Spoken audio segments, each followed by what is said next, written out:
Hello everybody, my name is Marlo and welcome back to my Custom Villager Houses tutorial series where we are building a house for each of the Minecraft villager professions.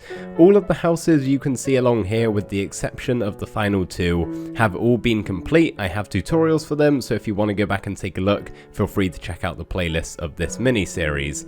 But all of these builds are from my survival series where we are making a custom village, and the original concept of this series right here came from Mythical Sausage. Both my playlist and his are going to be down in the description for you to check out if you would like to.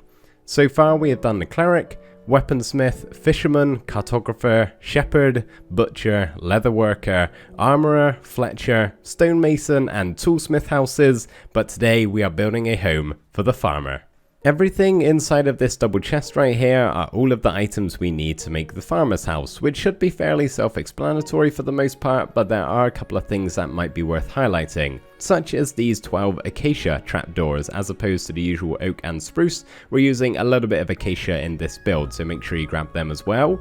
You also don't necessarily have to use torches. Any type of lighting block would be absolutely fine. It's going to be hidden away, so it doesn't really matter all that much. And of course the usual things of remembering to put some flowers on top of your grass blocks and inside of your flower pots, and then something to go in this item frame. I'm going to be using bread, but maybe wheat or some other thing that a farmer would have access to would be good. So the farmer's house is in fact a windmill, as you may have guessed by now, and that is actually what we did for a little farming area in my custom village. I think it works and could make a pretty good home for a farmer, especially if you surround it with some sort of crop, just like what I've done here in my survival series. So the first thing to do is make sure you got a large enough area. 15 by 14 blocks should be good enough, and we're going to walk up to this here and get our strip spruce logs as well as some spruce stairs. And the first thing we can do is place down one strip spruce log and leave a gap of 3, and then place another one right there. Leave a block 1 diagonally and place another one, so we have a gap in the middle right there. We'll leave 3 more again, another diagonal block going across, and you may have guessed the pattern by now. We're just doing this all the way around until we match up with the other side, where we should have that 1 block gap in the center. All of these can then be brought up by 1, 2, 3 more for a total of 4. And once you've got that done, for each of the 4 sides here, we can have 2 spruce stairs on top of the pillars with 3 upside down ones in the center, going all the way around.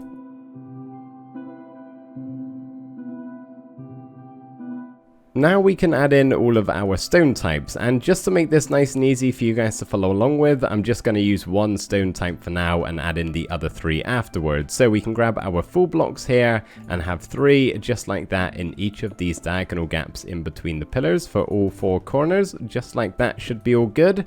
And then we can face where we want the front of our house to be, the main doorway to actually get inside, and place our first block here either side diagonally 1 block back from the pillar, so we have something like this, and then just have 2 more on top with an upside down stair in the middle, and that will be where a doorway goes.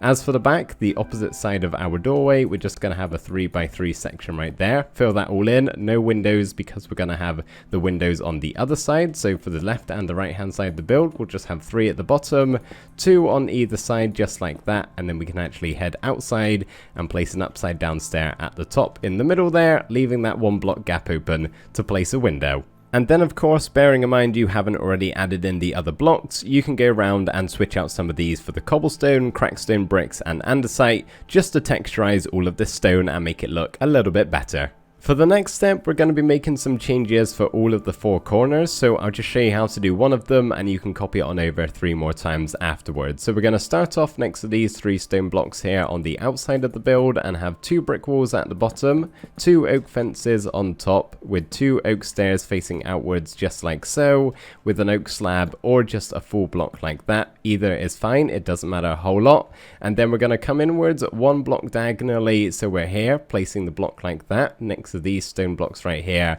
diagonally away from the outside ones, and we're going to have 1, 2, 3, 4, 5, 6, 7, 8, 9, 10, 11, 12, 13. So we can do what I've just done here 3 more times for all of the 4 corners. Go ahead and grab your spruce door and we can finish up our entranceway here by placing it on the back of that block, just like so. And whilst we're inside of the house, we can go ahead and place down our 2 glass panes for our window. And just underneath these on both of the 2 sides, we're just going to have 3 grass blocks there and cover them up with spruce trap doors just to make a nice little flower bed. And of course, you can go ahead and put some flowers or saplings or ferns on top of those 6 grass blocks. And then what we can do around the back here, as we don't have a window, we're going to do something a little bit different. We're going to go to the middle here and break these 2 blocks and place a lever here with a piston on top just to make a table. We can actually go ahead and replace that dirt with one other stone type just to make it look a little bit better. Going to put some sort of barrel stack here, something a little bit like that should be good. And just left of the piston, we can place a composter. We've got some more symmetrical building to do now, so I'm going to show you how to do one of the sides and you can copy it on over to the other 3 afterwards. So the first thing we can do is grab our torches or whatever other type of light source we're using, and we're going to place 2 here just to light up these corner spots, as a zombie could potentially spawn in there and actually hit your villager if you're planning to have one inside of here through this corner block, and then it just lights up the build because it can actually get some light through these spruce trap doors, which we're going to place along the top here. 5 of those on the same level as the upside down stairs in front. So we should have this at the moment, and then we can grab our oak fence gates and have 2 here just behind the spruce stairs, and then we're going to grab 3 acacia trap doors and just line them flicked upwards at the front here. So we can do what I've just done here for the other 3 sides as well. So you should end up with something like this eventually, and now what we can do is grab our stripped oak logs and walk through our main entranceway here, and we're going to come to the center of this section right here and place down 7 stripped oak logs. So there's 1, 2, 3, 4, 5, 6 and 7, and then we can grab our oak stairs and we're just going to place an upside down one in front of all of these trapdoors here, going all the way around just like so, and then we can fill in this gap here with oak slabs. However, we are going to leave this gap open as we're actually going to place a ladder down here. Round the back of the build here, just beside our stripped oak logs, we're going to have 2 spruce stairs at the bottom and 2 upside down ones at the top with 2 glass panes in the center. So the back of the build should be looking like this, and the other 3 sides are all the same. So what we're going to do is have a spruce stair at the bottom of each of those next to the pillars here, leave a gap of 1 and place 2 more at the top. Spruce trapdoor in the center with 2 more on the sides, just to make a nice little archway leading to the balcony out here, and then we can copy it on over for these 2 sides as well. So that we eventually end up with something that looks like this.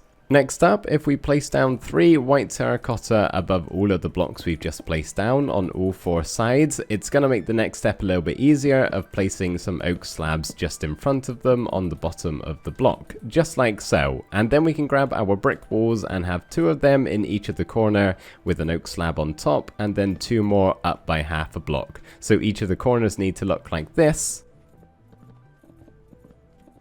which just makes this very small roof outline going all the way around the build. We're going to start work now on this central pillar section of the build, so we're going to grab our white terracotta again and starting off facing the front of the house, because this side is actually completely different from the other 3. So we're going to have 2 oak fences just on top of that center block, and then we'll have 2 more on either side, 3 more across the top, and then just fill in these more 6 blocks here, where then we can place a spruce button, 1 up diagonally from those oak fences, and we're just going to place 1 horizontal oak log on that block right there, which we'll come back to later. It's going to be the starting point of our windmill. But then we can come around to the other sides here, and we're going to have a spruce stair just above this center block, and then 2 glass panes here with another upside down spruce stair on top, and then we'll just fill in the rest with white terracotta going all the way around, where we can then have 2 spruce trapdoors on either side just as some shutters, and then we can copy this on over to the other 2 sides.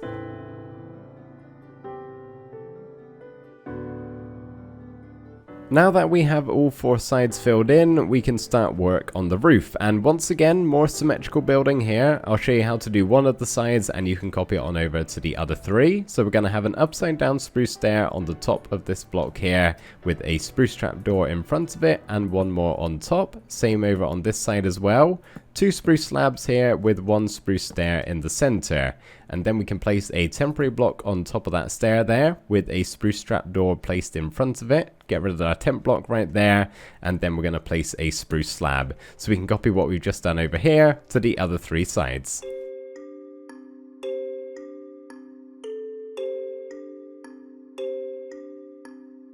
To complete the roof, we're going to have a spruce slab on the bottom part of this upside down stair here in each of the 4 corners, just like that. And then we're going to have these 4 oak slabs placed down in these sections right here. If you just want to make them full blocks to have it be a little bit easier, feel free to do so, but just so we get something that looks a little bit like this for all 4 of the sides. And then finally, we can have a spruce slab in the center here. So that right there is the roof fully complete and the build mostly done, except from one very key part, which is actually going to be the windmill.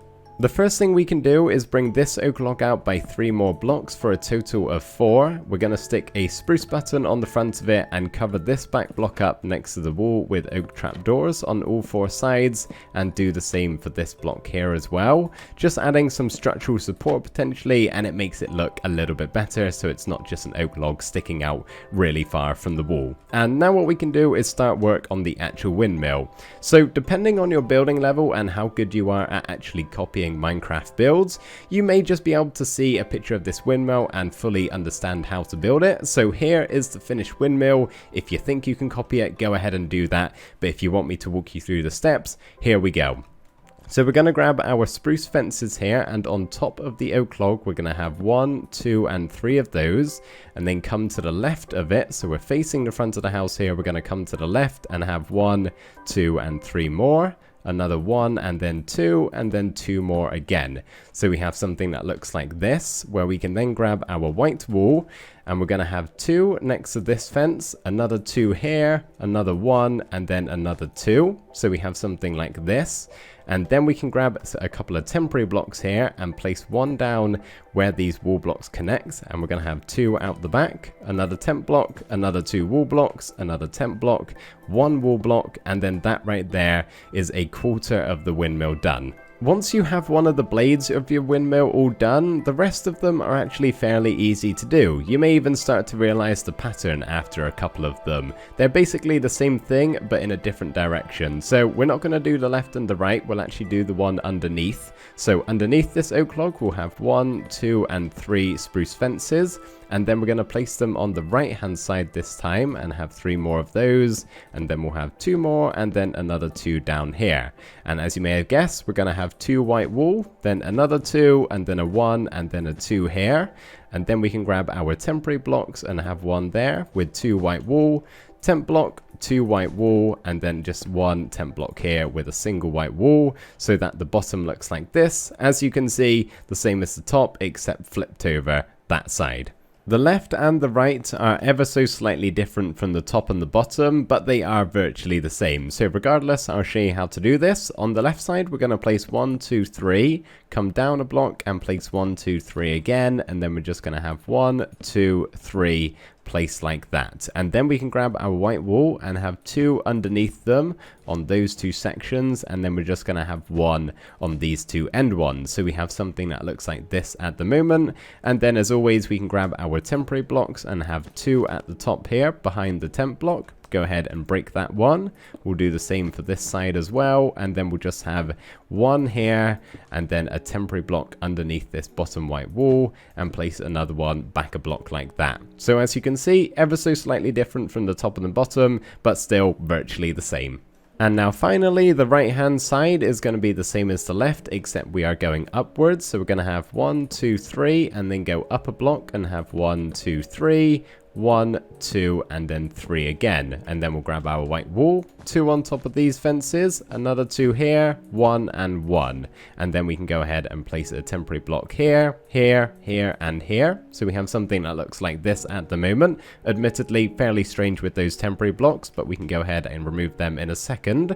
Once we place 2 white wool here, another 2 here, 1 and 1, get rid of our temporary blocks, and as you can see, that is the windmill fully complete. So that is the outside of the build all done. We're now ready to head inside and do a couple of things on the interior. To begin with here, we're going to grab our 9 ladders and place them on this stripped oak log, starting at the bottom, going all the way up the top until we eventually reach the back of this spruce stair right here, where we can then grab some spruce slabs and place them on the top part of this bottom white terracotta layer, so 8 of those filling up this area, but of course leaving the open gap so we can actually access this top level via the ladder. And now we can work on making the ceiling look a little bit nicer. So we're going to have a temporary block placed in the center there, with a spruce slab on the bottom part of that block right there. Destroy that one, place an oak slab in the center, and then 4 more oak slabs down by half a block in the corner. And then the block that is just above the ladder, we're going to hang a lantern down right there. So on this top level here, we are going to make a very miniature version of a mill. So as you can see behind this block here is our windmill beam going across. So you can make that an oak log if you want to. It's not really necessary though. And we do only have a 3x3 area here. Not a whole lot of room. So what we're going to do is have an oak log sticking outwards here. A piston upside down with a lever on top. Go ahead and power that one right there so it sticks downwards. Then we're going to stick a smoker here facing any direction, doesn't matter a whole lot, with a spruce fence on top. So this probably doesn't make a whole lot of sense physically. I don't think it would turn this way, but in theory the windmill spins, turns the piston, and maybe churns up whatever it's inside of. Not a smoker, some sort of thing with the hole in the top. I don't know, gotta use your imagination a little bit, but I think it does look pretty cool. Now we can head down the ladder all the way to the bottom floor, where this place is in desperate need of some decoration. So the first thing we're actually going to do is break these 2 blocks either side of the ladder and replace it with our light block. I'm using torches once again, and then we're going to stick a composter on top. The farmer's workstation, if you didn't know that. And I can't really speak for the other versions of the game, but in Java Edition, light can actually go through composters, so it lights up the bottom level here nicely, and we don't have to worry about mob spawning. But just left of our doorway here, we're going to break these 2 blocks and place a lever at the bottom and make another one of our piston tables. Then we can just grab a stone block here and replace the dirt with that, and this dirt can become stripped spruce log. That way we don't have any dirt on show and just looks a little bit better. And now we can go ahead and get rid of the rest of the blocks on the floor, grass or stone or whatever it happens to be, and replace it with bricks or brick slabs if you want to save on some resources. On top of the 2 composters, we can have some chests just like so, and on top of our piston table, we can have an item frame with something to go inside. As I said at the start of the video, I'm going to put some bread in here. And then on the left hand side, so if we walk in the door, left of the composters, we're going to place our bed down here, just below the window, with a scaffolding table that has a flower pot on top. To the right of the composters, we're going to have a spruce slab underneath this glass pane here, with 2 upside down spruce stairs either side, 2 spruce fences on top of both of those, with a spruce fence gate in the center here, and a flower pot just below it. A nice little counter design or desk maybe to fill the space over here. And the final thing we have to place down is actually an oak pressure plate. So all of the hidden lighting we've done in this build is above light level 7 to stop mob spawning, as you can see over here, with the exception of this one block right here. And all we're going to do is place an oak pressure plate down that will stop mob spawning if they do try to, in the very unlikely scenario, actually try and spawn on that block. So that, everybody, is going to do it for the tutorial of the farmer's house. I really hope you guys did enjoy this one. Thank you ever so much for watching, and I will see you next time. Bye for now.